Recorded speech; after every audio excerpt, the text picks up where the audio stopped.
Hello everyone, সবাইকে welcome my ছোট্ট mini blog. তো আজকে আমি চলে আসছি আমার ছেলের রুমে এটা একটু গোছানোর জন্য। যদিও মোটামুটি ক্লিন করে রাখছি আমি, তারপরে একটু টাচ আপ দেওয়ার জন্য আসলাম, কারণ আজকে আমার অনেক তাড়াহুড়ো করে কাজ শেষ করতে হবে। আমি যাবো একটু ডাক্তারের চেম্বারে। আমার এই পাশে জানালাটা খুলে দিলে অনেক সুন্দর বাতাস আসে। কালকে ওরে আমি বাদাম খেতে দিয়েছিলাম, অনেকগুলো বাদাম ছেলে খেতে দিয়েছিল, চিনি দিয়ে মাথায় খাইছে। পুরোটা কি যে দুষ্টু। তো এখন এগুলো পেয়ে যাবো একটা করে রুম থেকে, তারপরে ঝাড়ু দিব।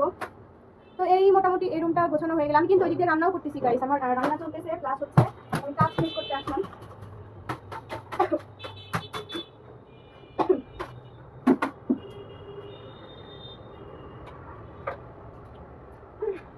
করে নিলাম।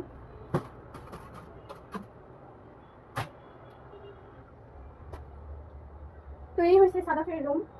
যদিও মানে এই রুমটা ওর জন্য আমার প্রতিদিন 2 থেকে 3 বার গোছানো লাগে, মানে সারাদিন ওই রুমে থাকে, এই রুমে টিভি দেখে, সারাদিন রুম এলোমেলো করে। তো আমি হচ্ছে এই রুমটা এখন আপনাদের দেখাবো, গুছাই ফেলছি। যদিও এর আগে আমি দেখাইছি, তারপরেও আবার একটু দেখাই দেই। এই যে এই রুম আমার গোছানো হয়ে গেছে, বারান্দাটা ঝাড়ু দিব, রুমটাও ঝাড়ু দিব, তারপরে বের হয়ে যাব এই রুম থেকে। তো এই তো এই রুম গোছানো হয়ে গেছে। এটা আমার টিকিউ আইইউর একটা ইয়ারফার, এটা কোনো প্রমোশন, এটা নিজের টাকায় কিনছি গাইস। এটা বারান্দাটা ঝাড়ু দেওয়া লাগবে। কালকে এই মাটিগুলো সব এখানে ফেলছিল, পুরো মাটি দিয়ে পুরো বারান্দা কাদা কাদা হয়ে গেছিল, এগুলো পরিষ্কার। অনেক ঘেমে গেছি গাইস, দেখেন কত পরিমাণে ঘামছি, মানে আজকে প্রচুর গরম।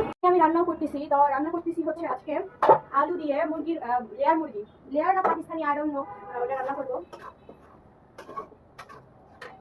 তো আমার রান্না চলতেছে, রান্নাঘরটা অনেক এলোমেলো, রান্নাঘরটা রান্না শেষ করে ক্লিন করব।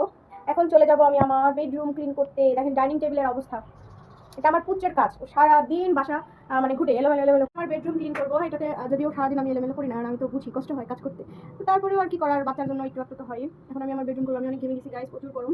তো ঠিক আছে, দেখেন আমার বেডরুম।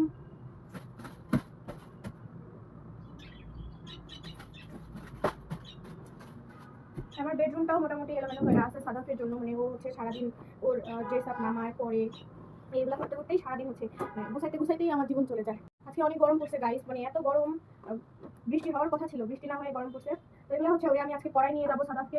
আর আমার ড্রেসিং টেবিল থাকলেও আমার না কেন যেন ছোট ছোট আয়নায় নিজেরে দেখতে ভালো লাগে। তো এটা হচ্ছে আমার একটা ড্রেসিং টেবিল। আমিও বেরিয়ে যাবো কাজ শেষ করেই।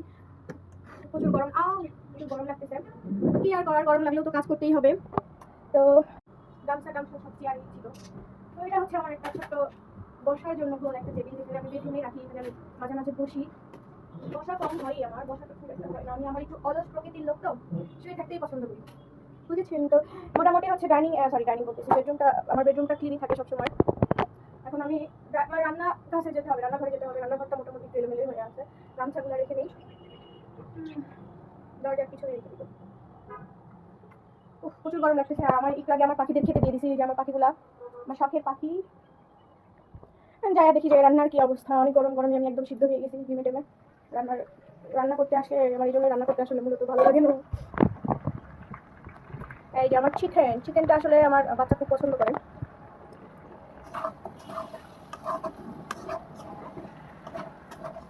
এটা ব্রয়লার মুরগি, লেয়ার মুরগি বা পাকিস্তানি, আমার আসলে আইডিয়া নাই, মা বসে করে দিয়ে গেছে। তো আলুটা দিয়ে দেই। আজকে আমি প্রথমবার, মানে আমি কখনো আলু ভেজে রান্না করি না এর আগে। আজকে আমার কেন যেন মনে হলো যে আলুটা আমি একটু ভেজেই দিই।